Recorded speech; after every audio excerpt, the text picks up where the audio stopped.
তো ভিউয়ার্স, আবারও চলে আসলাম তোমাদের মাঝে বাছাই করা এমসিকিউ প্রশ্ন উত্তর নিয়ে হাজির হয়েছি।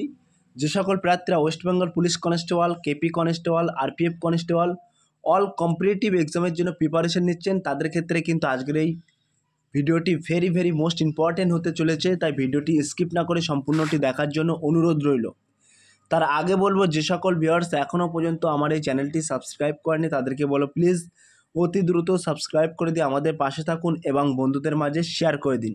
চলুন আজকের প্রথম প্রশ্নটি জেনে নেওয়া যাক। আজকের প্রথম প্রশ্নটি হলো, ঘুমট কোন রাজ্যের ঐতিহ্যশালী বাদ্যযন্ত্র?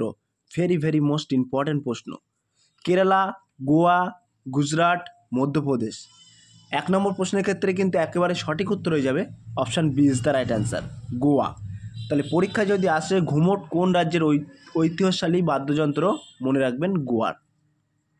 নেক্সট প্রশ্ন দেখে নেওয়া যাক, অর্থাৎ 2 নম্বর প্রশ্ন হলো আজকে, 2018-19 সালের মরশুমের রঞ্জি ট্রফি জিতল কোন দল? কর্ণাটক, কেরালা, বিদর্ভ, সৌরাষ্ট্র। 2 নম্বর প্রশ্নের ক্ষেত্রে কিন্তু একেবারে সঠিক উত্তর হয়ে যাবে option C is the right answer, Vidarbha. 3 নম্বর প্রশ্ন, ইউক্রেনের রাজধানীর নাম কি? Odessa, Kiev, Istanbul, Poltava. 3 নম্বর প্রশ্নের ক্ষেত্রে কিন্তু একেবারে সঠিক উত্তর হয়ে যাবে option B is the right answer, Kiev. তাহলে ইউক্রেনের রাজধানী কোনটি? মনে রাখবেন কিয়েভ। 4 নম্বর প্রশ্ন, reserve bank of India governor এখন কে? ভেরি মোস্ট ইম্পর্টেন্ট প্রশ্ন। উর্জিত প্যাটেল, শক্তিকান্ত দাস, সঞ্জয় বক্সি, রঘুরাম রাজন। 4 নম্বর প্রশ্নের ক্ষেত্রে কিন্তু একেবারে সঠিক উত্তর হয়ে যাবে option B is the right answer, Shaktikanta Das.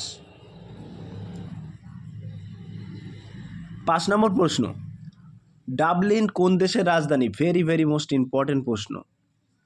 Scotland, Ireland, Greenland, Germany. 5 নম্বর প্রশ্নের ক্ষেত্রে কিন্তু একেবারে সঠিক উত্তর হয়ে যাবে option B is the right answer, Ireland. তাহলে ডাবলিন কোন দেশের রাজধানী? মনে রাখবেন আয়ারল্যান্ডের রাজধানীর নাম হলো ডাবলিন। প্রশ্ন কিন্তু ঘুরিয়ে আসতে পারে। 6 নম্বর প্রশ্ন, বক্সা টাইগার রিজার্ভ কোন জেলায় আছে? ভেরি মোস্ট ইম্পর্টেন্ট প্রশ্ন। প্রিয় ভিউয়ার্স, তোমাদের জন্য কিন্তু বাছাই করা প্রশ্ন উত্তর আজকে নিয়ে হাজির হয়েছি। অপশান এ দার্জিলিং বানানটা একটু ভুল আছে, কারেকশান করে নিও। কোচবিহার, আলিপুরদুয়ার, মালদা। 6 নম্বর প্রশ্নের ক্ষেত্রে কিন্তু একেবারে সঠিক উত্তর হয়ে যাবে option C is the right answer, Alipurduar. তাহলে বক্সা টাইগার রিজার্ভ কোন জেলায় আছে? মনে রাখবেন পশ্চিমবঙ্গের আলিপুরদুয়ারে আছে। 7 নম্বর প্রশ্ন, 2019 সালে অস্ট্রেলিয়ান ওপেন মহিলাদের সিঙ্গেলস খেতাব জিতলেন কে? Simona Halep, Petra Kvitova, Naomi Osaka, Serena Williams. 7 নম্বর প্রশ্নের ক্ষেত্রে কিন্তু একেবারে সঠিক উত্তর হয়ে যাবে option C is the right answer, Naomi Osaka.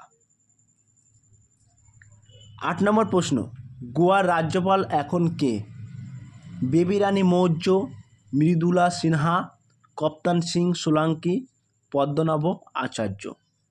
8 নম্বর প্রশ্নের ক্ষেত্রে কিন্তু একেবারে সঠিক উত্তর হয়ে যাবে option B is the right answer, Mridula Sinha. তাহলে গোয়ার রাজ্যপাল এখন বর্তমানে কে? মনে রাখবেন মৃদুলা সিনহা। 9 নম্বর প্রশ্ন, বিশ্ব তথ্য সংরক্ষণ দিবস কবে পালিত হয়? 27শে জানুয়ারি, 28শে জানুয়ারি, 29শে জানুয়ারি, 30শে জানুয়ারি। 9 নম্বর প্রশ্নের ক্ষেত্রে কিন্তু একেবারে সঠিক উত্তর হয়ে যাবে option B is the right answer, 28শে জানুয়ারি। 10 নম্বর প্রশ্ন, স্পেনের মুদ্রার নাম কি? ভেরি মোস্ট ইম্পর্টেন্ট প্রশ্ন। ডলার, ইউরো, পাউন্ড, দিনার। 10 নম্বর প্রশ্নের ক্ষেত্রে কিন্তু একেবারে সঠিক উত্তর হয়ে যাবে option B is the right answer, euro. So প্রিয় ভিউয়ার্স, ছোট্ট একটি অ্যানাউন্স, আমাদের ডেসক্রিপশান বক্সে হোয়াটসঅ্যাপ গ্রুপ লিঙ্ক এবং টেলিগ্রাম গ্রুপ লিঙ্ক দেওয়া আছে। যদি কেউ যুক্ত হতে চান ওই লিঙ্কে সরাসরি ক্লিক করে যুক্ত হতে পারেন। নেক্সট প্রশ্ন দেখে নেওয়া যাক, অর্থাৎ 11 নম্বর প্রশ্ন, জ্যোতি রান্ধওয়া কোন খেলার সঙ্গে যুক্ত? Tennis, badminton, cricket, golf. 11 নম্বর প্রশ্নের ক্ষেত্রে কিন্তু একেবারে সঠিক উত্তর হয়ে যাবে option D is the right answer, golf. তাহলে জ্যোতি রান্ধওয়া কোন খেলার সঙ্গে যুক্ত ছিলেন? মনে রাখবেন গলফ খেলার সাথে যুক্ত ছিলেন। 12 নম্বর প্রশ্ন, ডিসকভারি অফ ইন্ডিয়া বইটি রচয়িতাকে? ভেরি মোস্ট ইম্পর্টেন্ট প্রশ্ন। ইন্দিরা গান্ধী, আব্দুল কালাম, অরবিন্দ ঘোষ, জওহরলাল নেহরু।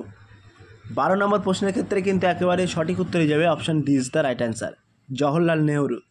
জওহরলাল নেহরু কিন্তু ভারতের প্রথম প্রধানমন্ত্রী ছিলেন। 13 নম্বর প্রশ্ন, ঘাটপ্রভা পাখি অভয়ারণ্য কোন রাজ্যে আছে? তেলেঙ্গানা, কেরালা, কর্ণাটক, তামিলনাড়ু। 13 নম্বর প্রশ্নের ক্ষেত্রে কিন্তু একেবারে সঠিক উত্তর হয়ে যাবে option C is the right answer, Karnataka. তাহলে ঘাটপ্রভা পাখি অভয়ারণ্য কোন রাজ্যে আছেন? মনে রাখবেন কর্ণাটক, বেঙ্গালুরুর কর্ণাটক। 14 নম্বর প্রশ্ন, 1930 সালে মেদিনীপুরের কোথায় প্রথম লবণ আইন অমান্য আন্দোলন হয়? তমলুক, কাথি, খড়গপুর, পাঁশকুড়া। 14 নম্বর প্রশ্নের ক্ষেত্রে কিন্তু একেবারে সঠিক উত্তর হয়ে যাবে option B is the right answer, কাথিতে কিন্তু 1930 সালে মেদিনীপুরের প্রথম লবণ আইন অমান্য আন্দোলন হয়েছিল, মনে রাখবেন। 15 নম্বর প্রশ্ন, প্রাকৃতিক রেশম কত ধরনের হয়? 2, 3, 4, 5। 15 নম্বর প্রশ্নের ক্ষেত্রে কিন্তু একেবারে সঠিক উত্তর হয়ে যাবে option C is the right answer, 4 রকম। তাহলে প্রাকৃতিক রেশম কত ধরনের হয়? মনে রাখবেন 4 রকমের হয়। 16 নম্বর প্রশ্ন, টিএমভি কোন গাছের ক্ষতি করে? পেয়ারা, ফুলকপি, তেঁতুল, তামাক। 16 নম্বর প্রশ্নের ক্ষেত্রে কিন্তু একেবারে সঠিক উত্তর হয়ে যাবে option D is the right answer, তামাক। 17 নম্বর প্রশ্ন, নিচের কোন গাছের মূলে শ্বাস অঙ্গ আছে? ভেরি মোস্ট ইম্পর্টেন্ট প্রশ্ন। আম, কেয়া, সুন্দরী, অশ্বত্থ। 17 নম্বর প্রশ্নের ক্ষেত্রে কিন্তু একেবারে সঠিক উত্তর হয়ে যাবে option C is the right answer, সুন্দরী। তাহলে নিচের কোন গাছের মূলে শ্বাস অঙ্গ আছে? মনে রাখবেন সুন্দরী গাছে কিন্তু শ্বাস অঙ্গ আছে। ক্লিয়ার? 18 নম্বর প্রশ্ন, ভারতের প্রাচীনতম খনিজ তেল উৎপাদক রাজ্য কোনটি? ভেরি মোস্ট ইম্পর্টেন্ট প্রশ্ন। গুজরাট, অসম, তামিলনাড়ু, মহারাষ্ট্র। 18 নম্বর প্রশ্নের ক্ষেত্রে কিন্তু একেবারে সঠিক উত্তর হয়ে যাবে option B is the right answer, Assam, অসমের ডিগবয়।